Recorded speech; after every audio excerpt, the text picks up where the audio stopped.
World cup లో భారత జట్టు ఇప్పటికే శుభారంభం చేసింది. పాకిస్తాన్ తో మ్యాచ్ లో ఇరగదీసింది.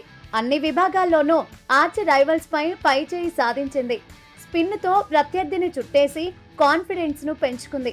తన తర్వాతి మ్యాచ్ లో నెదర్లాండ్స్ ను ఢీకొట్టబోతోంది. ఈ మ్యాచ్ లో భారత జట్టే హాట్ ఫేవరెట్. అయితే గెలుపు జోరు కొనసాగించడం కీలకమని, నెట్ రన్ రేట్ పైన దృష్టి పెట్టాలని ఎక్స్పర్ట్స్ సూచిస్తున్నారు.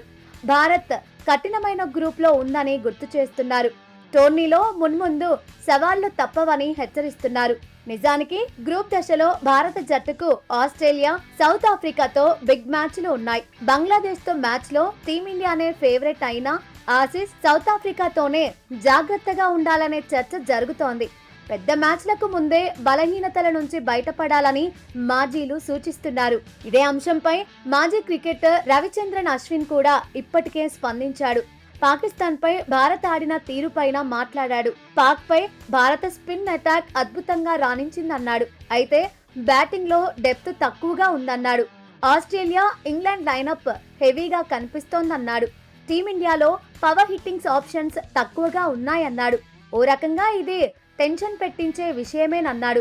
బ్యాటింగ్ ఆర్డర్లో బలాన్ని పెంచుకోవడమే కీలకమన్నాడు. టోర్నీలో టీమిండియా గ్యారెంటీగా చాలా దూరం వెళ్తుందని చెప్పలేనన్నాడు.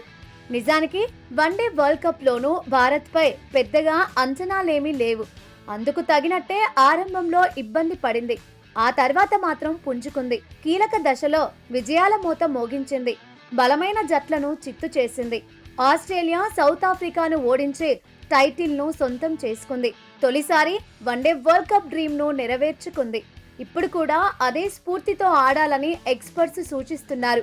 అన్ని విభాగాల్లోనూ టాప్ క్లాస్ ఆట తీరును చూపించాలంటున్నారు. అయితే ఇంతవరకు టీమిండియా ఖాతాలో T20 వరల్డ్ కప్ లేదు. ఈసారి కలను సాకారం చేసుకోవాలంటే హర్మన్ సేన సంచలనాలు సృష్టించాలని ఫ్యాన్స్ కోరుకుంటున్నారు. మ్యాచ్ కు దూకుడు పెంచుకుంటూ పోవాలంటున్నారు. ప్రత్యర్థుల బలహీనతలపై గురిపెట్టి విజయాలు సాధించాలంటున్నారు. మొత్తంగా మున్ముందు భారత జట్టు ఆట తీరు ఎలా ఉంటుందనేది ఇప్పుడు ఆసక్తికరంగా మారింది.